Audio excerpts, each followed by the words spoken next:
Today on the Rumors Comedy Cast, Dan Verville finds out why hotel clerks think that Paul Myrehaug is a murderer. And he calls out John Lovitz for stealing his sandwich. Follow us on iTunes, Twitter, YouTube, Facebook, Instagram, everywhere at Rumors Comedy. Stop shuffling those papers! Damn it! Fuck's sakes! You can still be on the show. Are you going to restart it? No? We're just going to go? Okay. Welcome to Rumors Comedy Cast, episode 27. I'm Dan Verville here with Paul Myrehaug. Paul, welcome to the pod. Thanks for having me, Dan. Hey, anytime. You were here, so we thought we'd just do it up. You didn't even ask me. I just found out literally 5 seconds ago. I know. You don't go home until you do a podcast. This is a pirate podcast. Yeah, you have to stay here, and until it's good. If the producer John doesn't like it, we have to keep doing it. All right, let's make it count. Well, let's try our best. But, you know, the show, you were here for a show tonight, though. That's more important. A skit. A little skit. A little joke skit. How, you killed it tonight in layman's terms. Thanks. Yeah, kill everywhere I go. Just roll in. Crush Town. Yeah, tonight was fun, though. Actually, it was fun. It was I think it was funniest person with a day job tonight. Yes, it was. So those audiences are always amazing because they bring their friends and family. They're excited. Yeah. And on a Tuesday, it was packed in here. So it actually was really fun tonight. It was good. Yeah, I think the best thing I heard was I got reviews after the show of your performance. I overheard people talking to you. Oh. And the best review I heard was a guy came up to Paul after the show and said, "I'm just going to go home and find you on YouTube and just sit there alone in the dark." Yeah. And that was his whole quote. And as he walked away, Paul leaned over. Well, that was weird. That was creepy.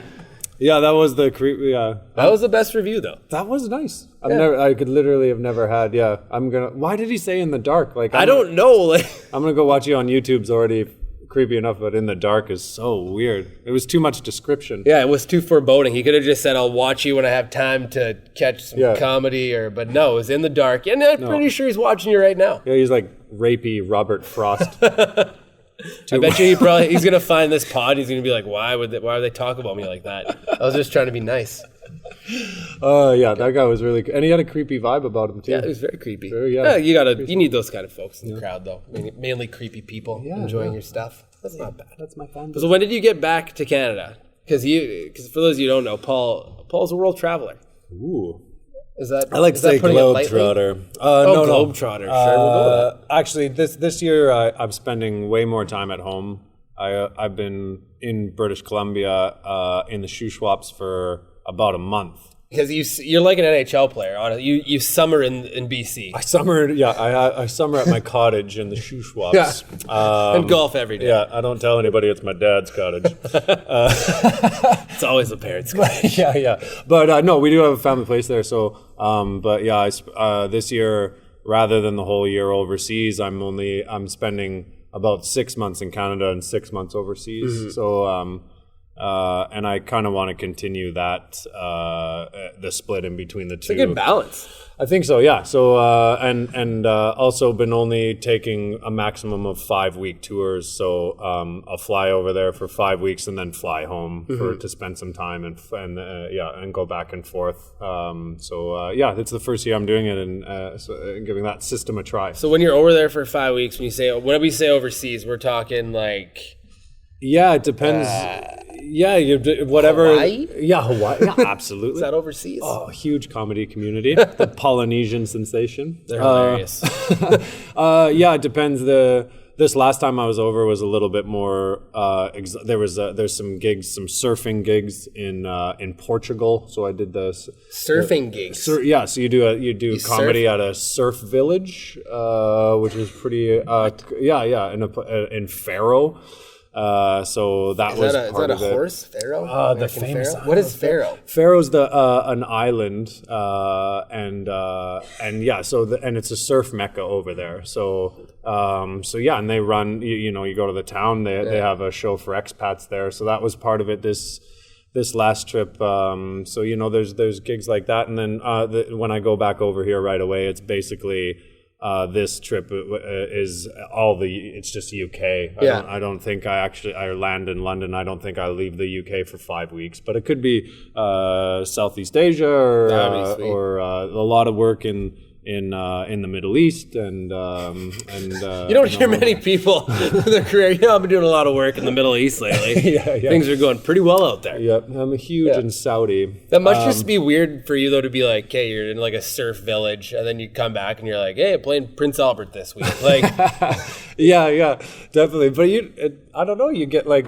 Now I get way more excited for the home gigs now. Yeah. I'm so excited when it's time around here, like Winnipeg and PA. Like I'm so jacked because like the audiences are really familiar, and you don't lose half your act because they don't understand what you're. It's just it's awesome. And once you're away for so long, you just like it's just nice to be. It's like coming home. It's like a home crowd advantage. You're playing on your own rink. Yeah, exactly. It's like a warm hug from a pedophile. It just feels good inside. God, I love those warm hugs. So nice. I always forget there's usually a podcast you don't have to worry about cameras, but now I see you're playing angles here. Well, I'm trying to look because you get in trouble like when if people watch on YouTube or on YouTube on Facebook. We launch it to Facebook. If you don't look at the camera a little bit and freak them out, then it's. Yeah, like that was pretty good.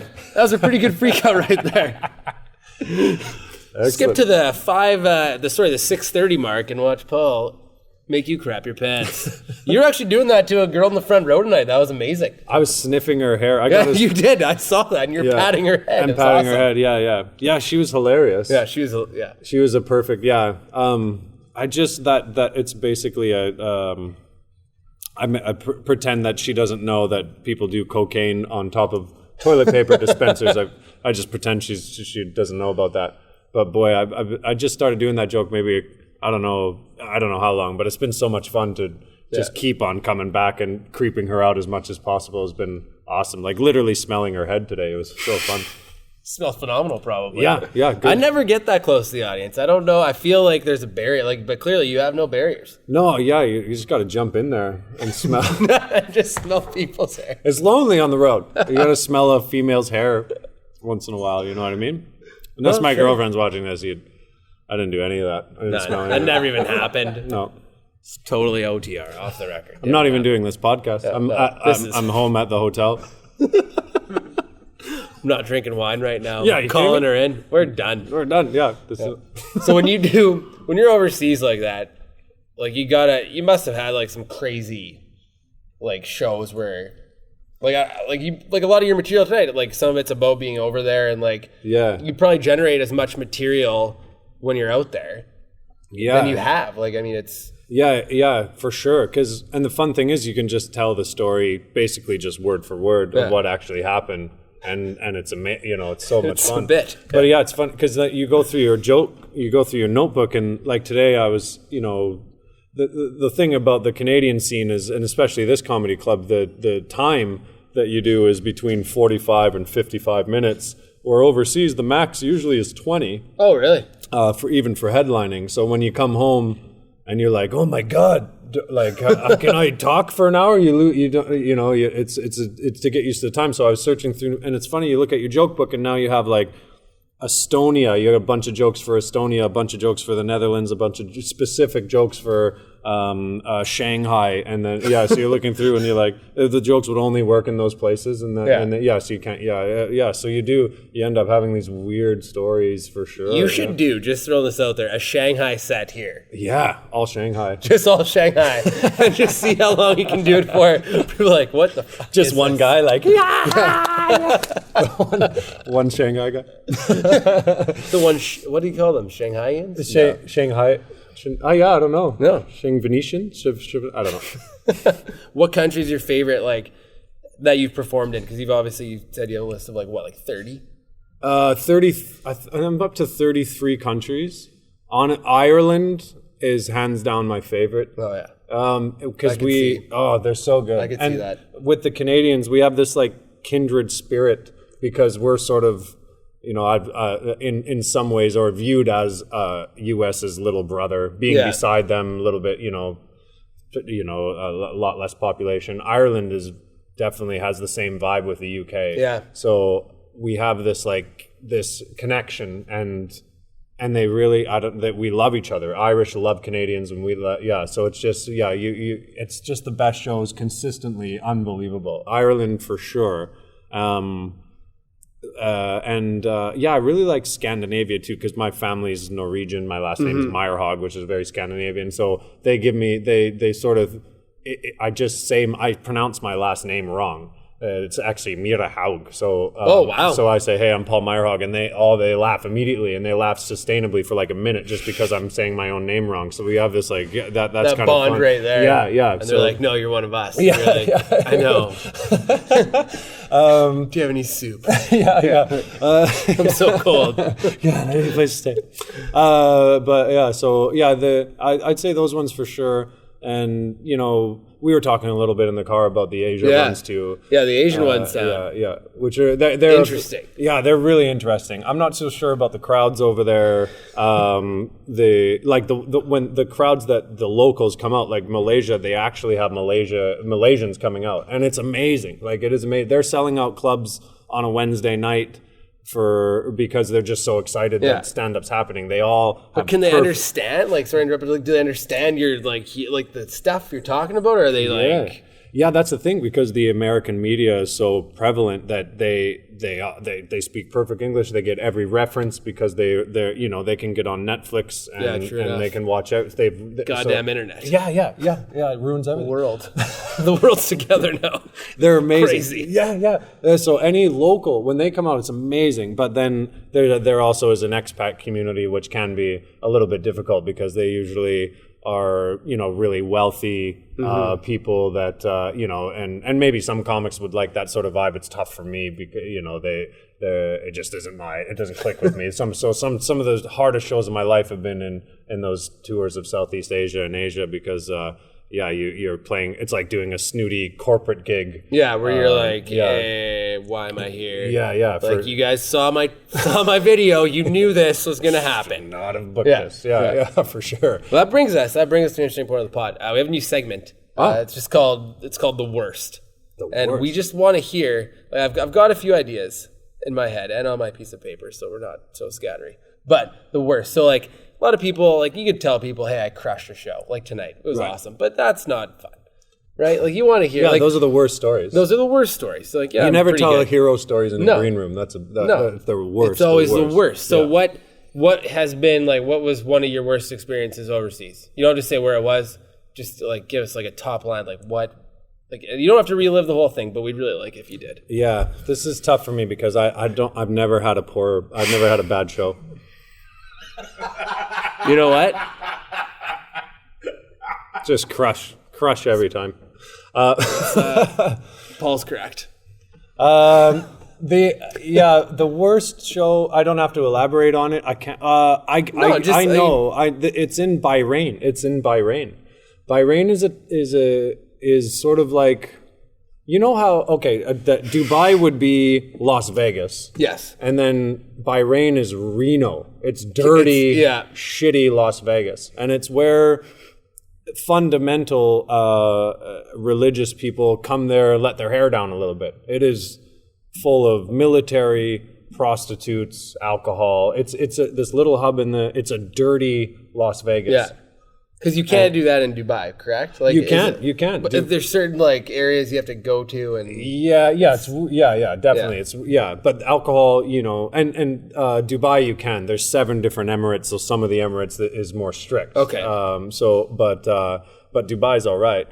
But Bahrain is just this horrible place. And by far the worst show of my life has been there. And that particular trip there, we had 3 shows that day. We had a noon hour show. Oh, well, there's your first problem. Yeah. At a rich resort, which I was booked, a rich Russian resort. I was booked to do half an hour. I did 3 minutes. Oh my God. It was outdoor. It was horrible. And then we did another show in a it would be like like a travel lodge, like like a lounge at a travel lodge where people are playing like Keno and like there's like 4 people there, and that was one of the shows randomly.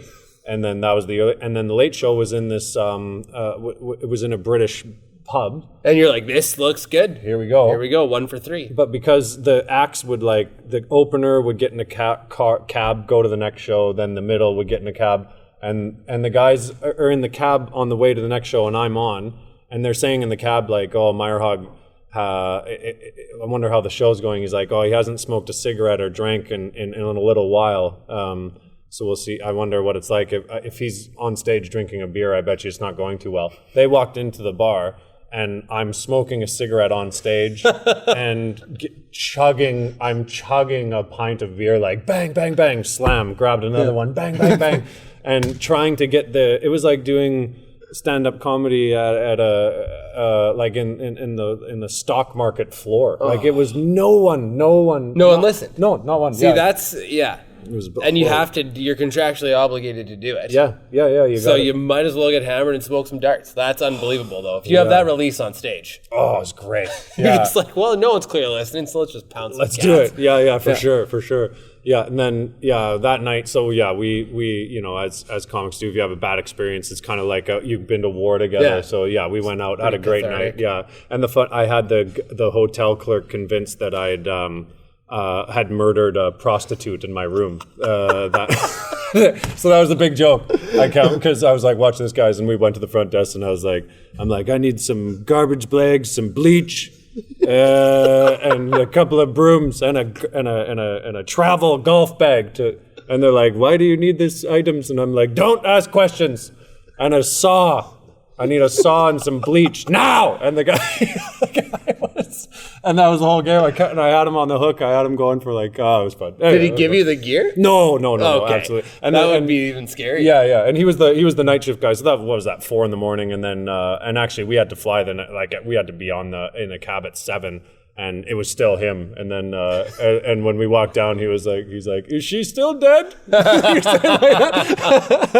was great. It was really fun. It turned out good. That is awesome. So it went from worse to being okay. Yeah, an okay night out. It's all right. Yeah. Okay, so what's, this is a tough question. Worst meal you've ever had?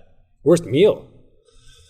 Holy. I've been sick twice recently. So, I've never missed a show in 15 years. I've never missed a show, and I missed the first show in Estonia.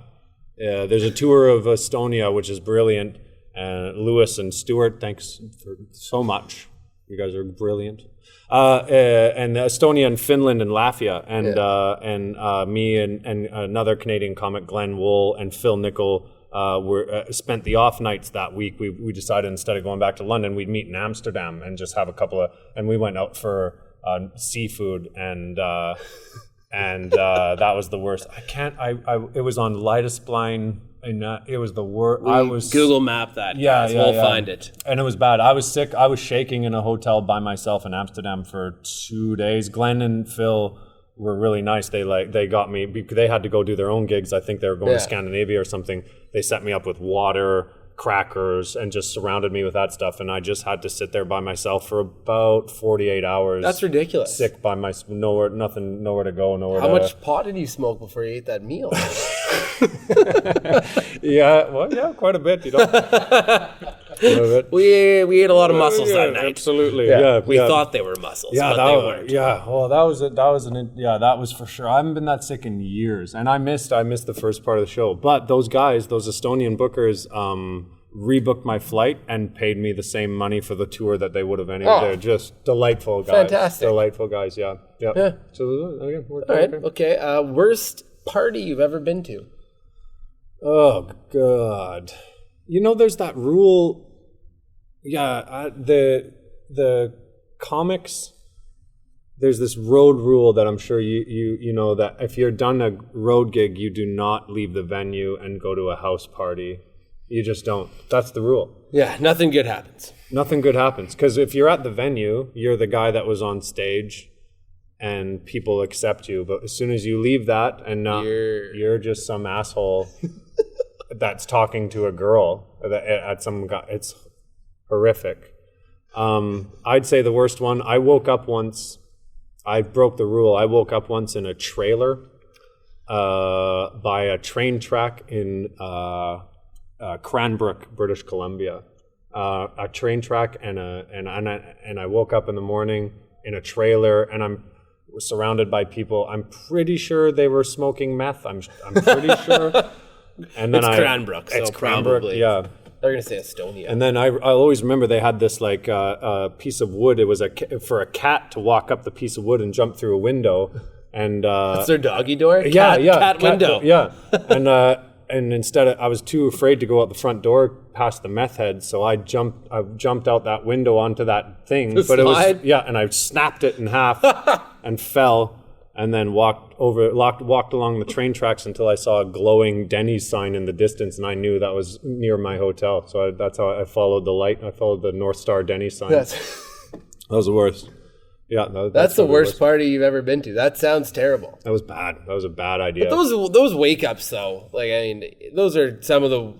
I mean, they're scary, but they're kind of funny. They're funny, yeah. And as comedians, I find you're like, I kind of want that experience so I can generate more content in a way. You're like, I know this is a bad idea, but I'm gonna have a great bit. Yeah, totally. And that was like, it's endearing when you're like at that. I think I was 20 years old or something. Okay, an opener on the road for the first. So that's endearing. That's fun. Oh, yeah, that's why you're headliners love. They're like, oh, look at him go. Look at this guy. Look at him go. Yeah, wish I could still do that. Yeah, definitely.